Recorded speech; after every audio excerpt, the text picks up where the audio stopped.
2026 കേരളം ആര് ഭരിക്കുമെന്ന് തീരുമാനിക്കുന്നത് ഈ മൂന്ന് ജില്ലകൾ. മൂന്ന് ജില്ലകളും തെക്കൻ ജില്ലകൾ. മൂന്ന് ജില്ലകളിൽ ഏത് മുന്നണി ഭൂരിപക്ഷം നേടും? ആ ജില്ലകൾ ഏത് മുന്നണിയാണോ ഭൂരിപക്ഷം നേടുന്നത് ആ മുന്നണി കേരളം ഭരിക്കും. ഈ മൂന്ന് ജില്ലകളിൽ ആകെ 30 സീറ്റുകൾ. അതിൽ 17 അതിൽ കൂടുതലോ നേടുന്ന മുന്നണി കേരളം ഭരിക്കും. ആദ്യം ആ മൂന്ന് ജില്ലകൾ ഏതൊക്കെയാണെന്ന് നോക്കാം. തിരുവനന്തപുരം, കൊല്ലം, പത്തനംതിട്ട. ഈ മൂന്ന് ജില്ലകളിൽ ആകെ 30 നിയമസഭാ സീറ്റുകൾ. അതിൽ 17 അതിൽ കൂടുതലോ നേടുന്ന മുന്നണിയാകും അധികാരത്തിൽ വരിക. കോൺഗ്രസിനെ സംബന്ധിച്ചിടത്തോളം 17 സീറ്റ് പിടിക്കുക എന്നുള്ളത് ഒരു ഹെർക്കുലിയൻ ടാസ്ക്കാണ്. ഇപ്പോൾ 3 സീറ്റുകൾ മാത്രമാണ് കോൺഗ്രസിന് ഉള്ളത്. അത് 17 കോൺഗ്രസ് ഈ 3 ജില്ലകളിൽ വർദ്ധിപ്പിക്കണം. ഇതാണ് സ്ഥിതി. ഇനി നമുക്ക് തിരുവനന്തപുരത്ത് കോൺഗ്രസിൻ്റെ സ്ഥിതി നോക്കാം. കോൺഗ്രസിലും യൂത്ത് കോൺഗ്രസിലും വലിയ വലിയ പ്രശ്നങ്ങൾ തിരുവനന്തപുരത്തുണ്ട്. കോൺഗ്രസിൻ്റെ തകർച്ച ചൂണ്ടിക്കാട്ടി തിരുവനന്തപുരത്തെ DCC പ്രസിഡന്റ് പാലോട് രവി രാജിവെച്ചത് കോൺഗ്രസിന് തിരിച്ചടിയാണ്. യൂത്ത് കോൺഗ്രസ് സംസ്ഥാന വൈസ് പ്രസിഡന്റ് ജാതി വിവേചനം കോൺഗ്രസിലുണ്ട് എന്നാരോപിച്ച് രാജിവെച്ചതും കോൺഗ്രസിന് തിരിച്ചടിയാണ്. കഴിഞ്ഞ തവണ 14 സീറ്റുകളിൽ, തിരുവനന്തപുരത്തെ 14 സീറ്റുകളിൽ 13ലും LDF ആണ് വിജയിച്ചത്. അത് കോൺഗ്രസിന് വലിയ തിരിച്ചടിയാണ്. കോവളം മാത്രമാണ് കോൺഗ്രസിന് വിജയിക്കാൻ ആയത്. ചുരുക്കത്തിൽ തിരുവനന്തപുരത്ത് ഒരു നല്ല മുന്നേറ്റം കോൺഗ്രസ് നടത്തിയാൽ മാത്രമേ അടുത്ത തെരഞ്ഞെടുപ്പിൽ ഭരണം പിടിച്ചെടുക്കാൻ കഴിയൂ.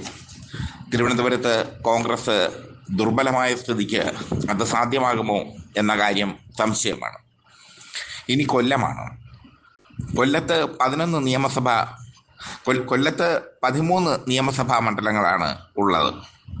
അതിൽ 11 LDFും 2 UDFുമാണ്. ഈ കൊല്ലം കൊല്ലം ജില്ലയുടെ പ്രത്യേകത, തിരുവനന്തപുരത്തെക്കാൾ ഇടതുപക്ഷത്തിന് കെട്ടുറപ്പുള്ള ജില്ലയാണ് കൊല്ലം. മണ്ഡലമല്ല, ജില്ലയാണ് കൊല്ലം. തിരുവനന്തപുരത്തെക്കാൾ ശക്തമാണ് കൊല്ലത്തെ ഇടതുപക്ഷ പ്രസ്ഥാനം LDF. CPIക്കും അവിടെ ശക്തിയുണ്ട്. ഈ സാഹചര്യത്തിൽ കൊല്ലത്ത് 2 സീറ്റിൽ കൂടുതൽ കോൺഗ്രസ് നേടിയെടുക്കാൻ വലിയ പ്രയാസമാണ്. പക്ഷേ നല്ലൊരു ഫൈറ്റ് കാഴ്ചവെക്കാനെങ്കിലും കൊല്ലത്ത് കോൺഗ്രസിന് കഴിയുമെന്ന് പ്രതീക്ഷിക്കുന്നുണ്ട്. എന്തായാലും കൊല്ലം ജില്ല അപ്രാപ്യം തന്നെയാണ് കോൺഗ്രസിന്. ഇനി പത്തനംതിട്ടയാണ്. പത്തനംതിട്ട സീറ്റുകളുടെ എണ്ണം കുറവാണ്. 5 നിയമസഭാ മണ്ഡലങ്ങളാണ് പത്തനംതിട്ടയിൽ ഉള്ളത്. ഇതിൽ 5ൽ 5ഉം കഴിഞ്ഞ തെരഞ്ഞെടുപ്പിൽ LDF തൂത്തുവാരി. പത്തനംതിട്ടയിൽ വലിയൊരു മുന്നേറ്റം കോൺഗ്രസ് ആഗ്രഹിക്കുന്നു.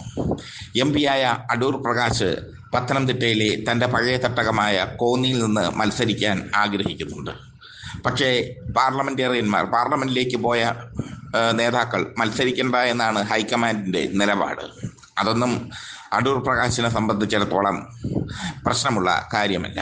അടൂർ പ്രകാശ് കോന്നിയിൽ മത്സരിക്കുകയാണെങ്കിൽ അതിൻ്റെ ഒരു തരംഗം പത്തനംതിട്ട ജില്ലയാകെ ഉണ്ടാകും എന്നുള്ളത് ഉറപ്പാണ്. അതുകൊണ്ട് പത്തനംതിട്ട UDFന് പ്രതീക്ഷ പുലർത്താം, അടൂർ പ്രകാശ് മത്സരിക്കുകയാണെങ്കിൽ മാത്രം. പക്ഷേ തിരുവനന്തപുരം, കൊല്ലം ഇവിടുത്തെ 30 സീറ്റുകളിൽ 17 സീറ്റുകൾ നേടുക, 17 അതിലധികമോ സീറ്റുകൾ നേടുക എന്ന മാന്ത്രിക സംഖ്യ പൂർത്തീകരിക്കാൻ UDFന് ഒരുപാട് പ്രയാസപ്പെടേണ്ടി വരും എന്നുള്ളതാണ് യാഥാർത്ഥ്യം. എന്തായാലും 2026 LDF തുടർഭരണം നേടും എന്ന് ഈ 3 ജില്ലകൾ വിളിച്ചു പറയുന്നു. അതാണ് കോൺഗ്രസിന് വലിയ തിരിച്ചടിയായിരിക്കുന്നത്. തിരുവനന്തപുരത്ത് LDF തുടർഭരണത്തിൽ വരുമെന്ന് പറഞ്ഞത് മറ്റാരുമല്ല, കോൺഗ്രസിൻ്റെ തലമുതിർന്ന നേതാവ് പാലോട് രവി തന്നെയാണ്. അദ്ദേഹം അത് പറഞ്ഞതുകൊണ്ട് മാത്രം അദ്ദേഹം രാജിവെച്ച് പോയി. അങ്ങനെയൊക്കെയുള്ള പ്രശ്നങ്ങളാണ് ഇവിടെ നടക്കുന്നത്. എന്തായാലും തിരുവനന്തപുരം, കൊല്ലം, പത്തനംതിട്ട ഈ 3 ജില്ലകളിലെ കോൺഗ്രസിൻ്റെ പെർഫോമൻസ് എങ്ങനെയിരിക്കും അത് നോക്കി മാത്രമേ ഇനിയുള്ള തുടർഭരണം കോൺഗ്രസിന് ലഭിക്കൂ.